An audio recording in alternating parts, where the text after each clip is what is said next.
January 14th, 2017, Edible Acres, doing a video about building raised beds, particularly hugel mounds. I plan to make a link here to a playlist. I've made a lot of videos about different ways that I make raised beds, using potatoes, using mulch and all that kind of thing. I just want to talk about in the middle of the winter what I could be doing, what you could be doing to be developing beds that could be used this upcoming spring. So you can see here I've got about halfway through, a third of the way through. It's a mountain of alpaca manure from literally right across the street. They let me pick it up for free. And so I built this pile about a week ago, gave it a chance to really start cooking. And now this hot material I'm spreading out on top of hugel mounds and also raised beds, kind of defining where I'm going to be having gardens. So you can see here I put some straw down on the outer edge, and then this manure material to cook down all winter. And in the spring I can either transplant into that or thumb in early succession annuals like squash or tomatoes or things along that line. There'll be a lot of squash in these beds for the first year. And you can see that pattern continues on all throughout the woods. Put down leaf bags in a lot of these places with the leaves on top that I collected all fall, and then some manure on top of that. It's a great way to build a weed-free raised bed, no-till, just developing these beds. And so I'm kind of like rough sketching where all of these gardens will go for the spring. You can see I'm framing some around existing trees. In this area it's a very coarse hugel mound.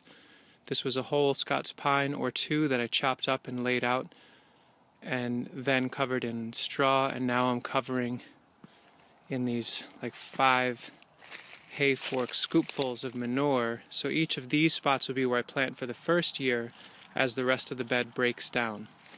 Hugel mounds are pretty good at not breaking down right away, especially something like this where it's coarse woody debris, not a ton of soil on top. So I'm learning to put focused wads of organic matter on top of it to help break it down, and to only plant into those for the first year or two. What I wouldn't want to do is transplant young trees into something like this, because the voles will get them or they might dry out in the first year. It's a pretty turbulent spot, but then very, very fertile once it settles in. So you can see more sketches. Then as we look out to the west, this is the big opening. I made a few videos on this, you can look for them, my orchard opening. And that's all raised beds in all directions. So I'm just going to keep bringing manure, wood chips, waste hay, whatever I can to cover these permanent raised beds with as many layers of organic matter as possible, and then plant them out moving up through succession. So annuals first, biennials, then finally perennial plants. So it's a great way to keep moving forward on a frozen day in the middle of winter by taking piles of manure in this case, but any breaking down organic matter will do, and sketching very deeply, like charcoal sketches of where the beds will go, and then really thick layers of pastel, so to speak, in manure to really define them.